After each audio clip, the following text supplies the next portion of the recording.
Hey guys, so we're going to show you all of the glitches in sequence for this speedrun. First off, you have to get these 3 apples in Berry Cave as Rudy. And then you get the final stat apple in Cecilia's prologue. After which you have to dissolve her currently equipped spells that she starts the game with. That's 2 spells to dissolve. I don't even know what they are, it doesn't matter. You will bind a new spell in Freeze, which is kind of like all-purpose early game black magic. And this will leave you with 1 free crest graph, which avoids having to find one in a chest or a barrel.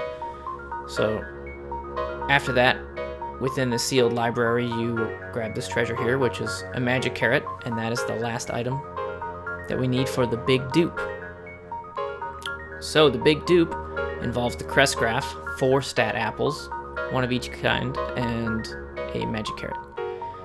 We're going to sort the inventory first, and we have to move the items we want duped to a free slot, like below all of your items.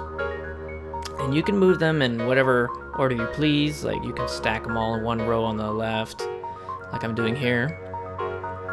And it's important to note that you can only do the fast duplication with items that have 1 next to it. See, so if you have 1. You can also arrange these differently. It doesn't have to be all on 1 row. You can put them like side by side, so 3 on each side. This is actually a little faster if you want to be technical. Less scrolling. So after you put them here, you have to remember those slots. So you sort and they go away, but the slots still contain the item. We're going to call these phantom slots, so remember where you put them, very important.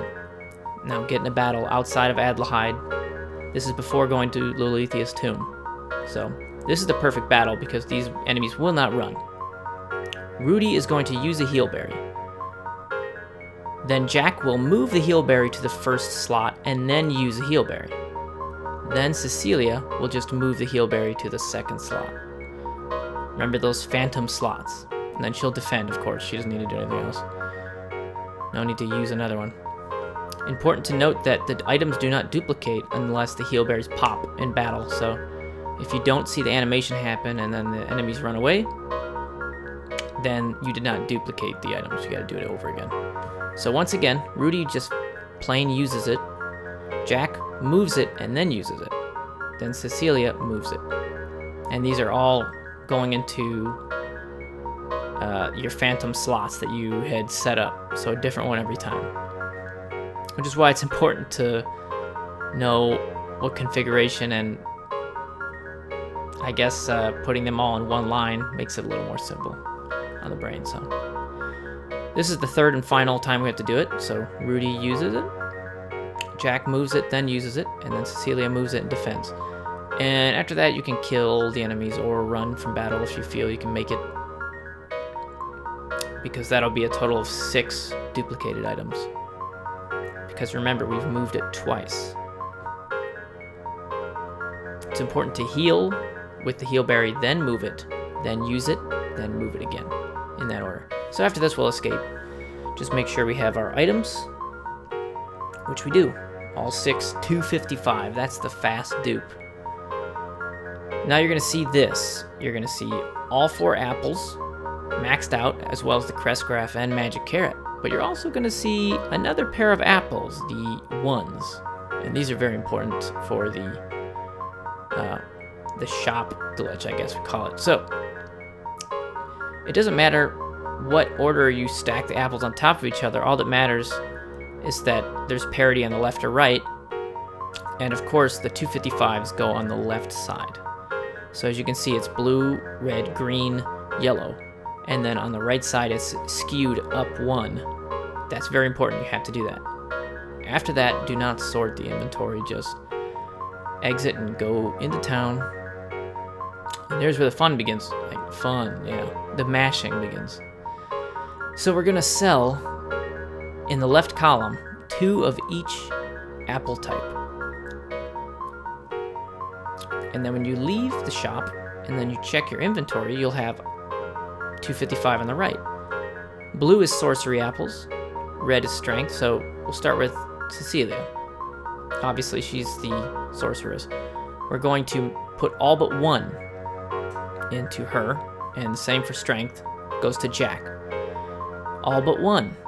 So that's 1 stack apiece, and we're going to leave these stacks on the left for now. Do not touch them. Green is response, and Cecilia only needs 1 stack of response, but once again, we're leaving that 1. Yellow is vitality, and we're just going to use both stacks because Cecilia and Jack only need 1 stack apiece. So, back to selling.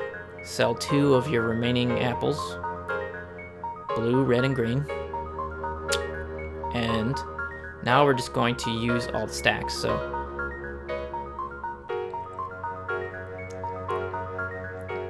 we're going to get Cecilia's sorcery over 750. Same with Jack's strength. As you see, Rudy gets nothing. We don't care about him. He's the joke of this speedrun. So now for green, that's response. So Jack wants more response than Cecilia, which we'll get into later. So we put both stacks into him. So there we go. By the way, you can have a secondary accept button, which is how you can mash fast. I fast forwarded that, but it's still fast mashing with the secondary accept button. You can make it whatever button you want. You can also plug in a second controller. Say you like mashing with arcade stick, but you don't want to play the game with arcade stick. You can just plug in an arcade stick as the second controller and swap when you need it. Now we buy a small flower from this lady behind the golem. This is after Lilithia's tomb during the Rune Festival. And we will set the small flower up in the same way, a phantom slot, then resort.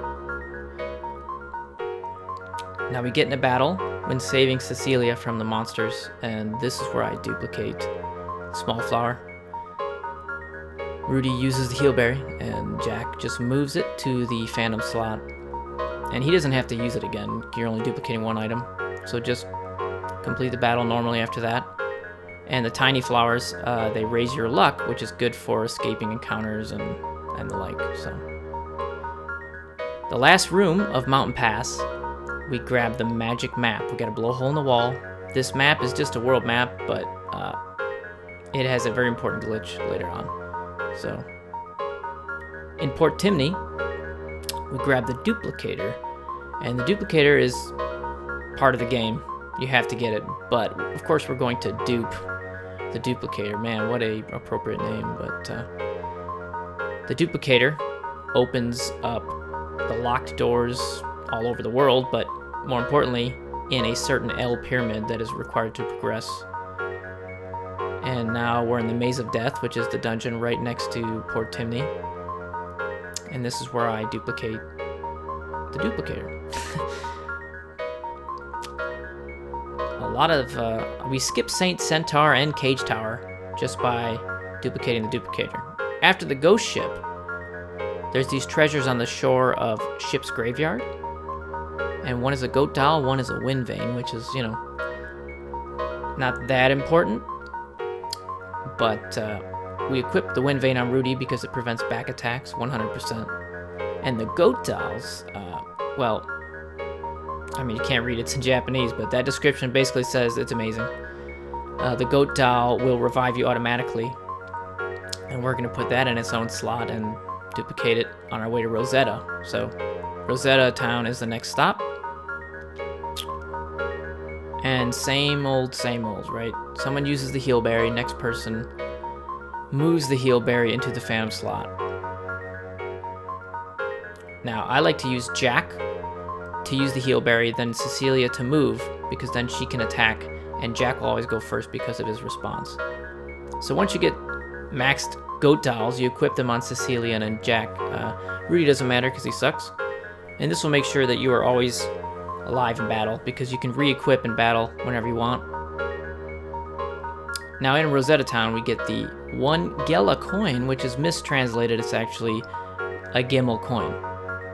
And the 1 Gela coin has no use. You flip it and it goes heads or tails, basically. It was not fully fleshed out in Wild Arms 1. But what it can do is sort of create a seam in the loading zone and allow you to exit without exiting the area. And this is how we do our major skip here. and get into the loading zone of Giant's Cradle without having the red Malice and blue Virtue, which allows us to skip Volcannon Trap and Tri-Pillar.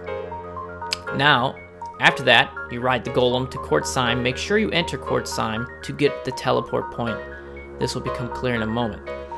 Now, as the Golem, by the way, this is a 1.0 Japanese only glitch. You open the map with select, and then you hit circle, or whatever your cancel button is, and you dismount onto the ocean. It's that easy, but it only works with 1.0, which is a Japanese only version. So you cannot go left or up in the ocean. You can only go down and right. And you go really fast, so go down, and then go right. Hold right, too. Just hold it. Don't stop. There you go. You will automatically end up on this island. And this is the isolated guild. These are the guilds within the inner sea. We're not supposed to be in the inner sea right now, but we did it. So now we're sequence breaking in a major way. These are some advanced spells. That's Saint. Then you bind High Spark and High Freeze. And then this is the advanced white spells, which includes Teleport. Teleport is very important because you cannot get back to where you were without it. Remember, we created that teleport point. Otherwise, we'd be trapped on this island if we didn't get teleport, right? So now Cecilia casts teleport to Quartzheim. And when you teleport somewhere to a town, the boat appears. Right? So this is actually on the inner sea. We're not supposed to be at the inner sea yet, but since we teleported there, it assumed we have access to the inner sea. So we sail through that valley to the left, and now we're going to enter the Forgotten Ruins, which is just a abandoned house. And this allows us to get the Ocarina. So at this point, the Ocarina summons the Golem, but there's another glitch requiring the Ocarina. So now we are about to skip Epitaph Sea, Sacred Shrine, Photosphere, Dragon Sea Shrine, and then a couple other dungeons. I don't even know what. Demon's Lab, Gate Generator, Force Prison, and De La Metalica. Now, as you see, I could not summon the Golem there, which is the trick of this weird little cape. It has like little slants that push you into this 1 pixel. So you turn around as the Golem, you disembark, and then you run into the Golem, but right before you hit it, you use the Ocarina. Then you're inside it, and you run. As soon as you hit the ocean, you stop, and then you just hold down. And there's Gemini's corpse, which we would have had to fly here with the Proto-Wing. But instead, we don't really have to. So that is the hugest skip, for a total of 10 dungeons skipped in the game. Well, no, I guess 11 if you count Cage Tower. So now you're wondering, like, oh man, how do you get past the flames, right? You can't. You need the flames, or you need the water pot, right? But not really. We grabbed this gem here, and we're gonna duplicate the gem in the same way we duplicated, 4 other things. And by duplicating the gem, we don't have to enter all the other rooms in the dungeon. And the gem is basically the key to a lot of rooms. You have to put them inside these statues to open doors, etc. So this is an intentional battle to duplicate the gem, or the jewel, I don't know, whatever. Japanese, I don't know what it says. And once again, Jack will use the heal berry. Cecilia will move it, and then she'll use our newfound High Spark, which just obliterates everything and hits everything, even if they're not grouped together, which is great. So, this is where the Gimel coin plays its part again. Makes its triumphant return, I guess. It's a shame we don't have the Gimel coin earlier, because we could skip every dungeon the same way with the Gimel coin, but we don't get it till Rosetta, so that's why the first 2 hours are like almost glitchless. It looks like a normal playthrough. So these are the flames that you can't get past without the water pot. But from those stairs, if you just take the first door down and then you kind of menu buffer by canceling and then opening the menu to get in the right position. The position varies. Some loading zones are wider, some are thinner. But then you just run all the way to the right and then run up, and you skip the flames. Complete the dungeon normally, and that's it. So, Pandemonium, you know there's a big trigger here. You fight Tarask, and then you get put in prison. But we can skip that if we just go down in this doorway and do the same buffering trick. And Gimel coin. And then we're out. It's kind of hard to, you'll just have to play it by feel. Then you run back in. And then we run up like 3 rooms. Because there's another boss coming up, which we can also skip. He's kind of hard. He takes multiple turns, like 4 turns or so. Now, don't go past that black tile that's halfway between that statue. Otherwise, you'll trigger the fight. That was like a first try, which is pretty rare. If you trigger the fight, it's not that big of a deal. You still skip most of Pandemonium. Now you just kind of like run between the door and then run back up. And there we go, we skipped Pandemonium. And that's all the skips that are known in the game for now. So if you want to run glitched, this is basically how. The rest is easy.